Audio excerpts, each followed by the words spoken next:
Ouverture ce lundi à Goma de l'atelier qu'organisent les membres du gouvernement central et du FIDA. Prenant la parole en premier lieu, le coordonnateur ad intérim de Passa NK a expliqué les difficultés auxquelles son organisation fait face. Daniel Bounambo a salué la tenue de cet atelier de supervision car il permettra de perfectionner les activités du projet Passa. Le deuxième qu'il y a pour la province Nord Kivu, c'est l'éruption volcanique qui brusquement nous a trouvé le 22 mai et a jeté plusieurs populations sur la route de l'exil vers d'autres cités, d'autres villes, et sans perturber aussi le travail du projet Passa NK. Mais aussi, comme venons de le dire, c'est la disparition brusque de notre coordonnateur à date du 23 juin et qui a suffisamment perturbé le fonctionnement du travail et qui est arrivé lorsqu'on était en préparation de mesures de supervision. Et bien sûr, vous allez trouver qu'il y aura quelques perturbations puisqu'une partie du temps a été consacrée à ces événements douloureux qui nous ont atteint cette partie de l'année 2021. Qu'à cela ne tienne, on a convenu avec le fidèle gouvernement que la mission devrait continuer. Et c'est pourquoi, pour ce jour 26 juillet 2021, nous vous accueillons dans cette salle pour que cette mission soit lancée finalement, afin que nous puissions voir l'avancée du projet depuis son lancement et voir ce qui a été réalisé et ce qui doit être réalisé. Pour le directeur pays du FIDA, cet atelier va faire un point sur l'état d'avancement depuis la dernière mission qu'ils ont effectuée en province en octobre dernier. Dr Valentino Achanchou.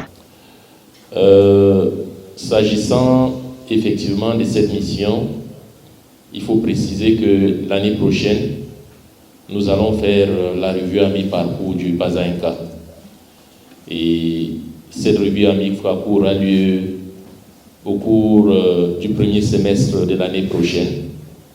Et donc, la mission de supervision, si elle est très importante parce qu'elle devrait donner des orientations pour que les retards accusés par le Passa NK, notamment en ce qui concerne les infrastructures, soient mis en place.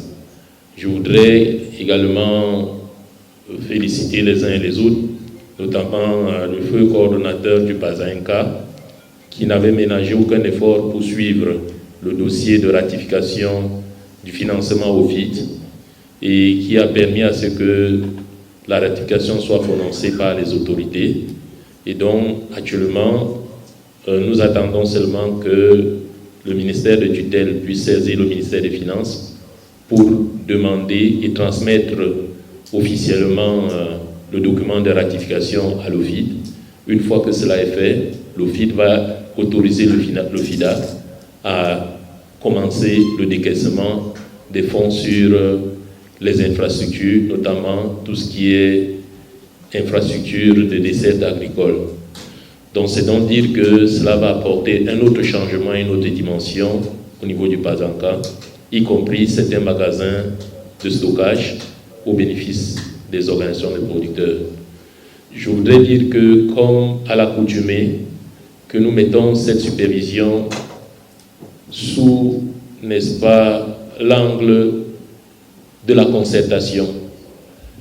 On n'est pas là pour aller chercher la petite bête, ce qui ne marche pas. C'est vrai qu'on doit regarder ce qui ne marche pas, mais on doit aussi relever ce qui marche bien.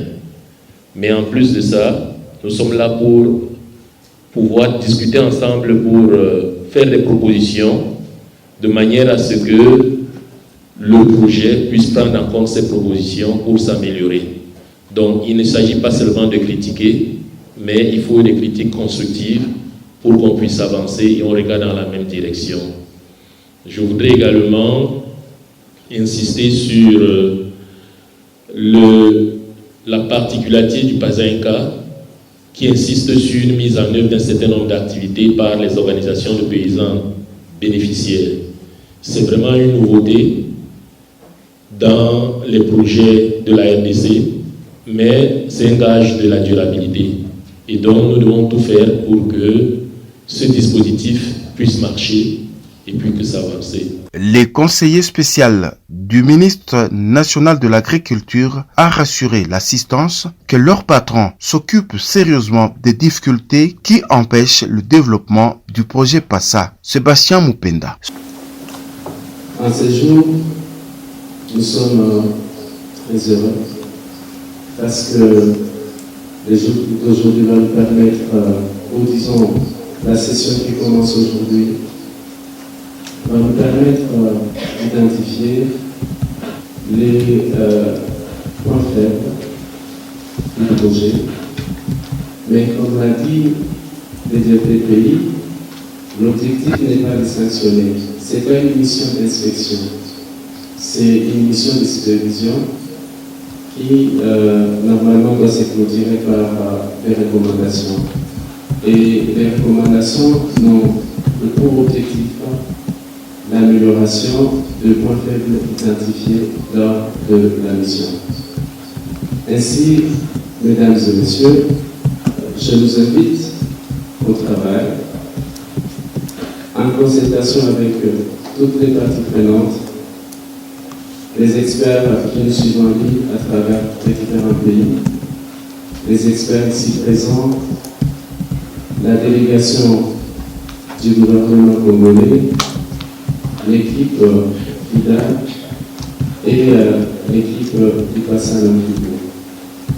Avant de clore cette parole, je voudrais rassurer que s'agissant de la question du fonds au FIDA, les ministres de l'Agriculture prennent à cœur cette question et dans les jours qui viennent, nous espérons que nous allons obtenir des réponses.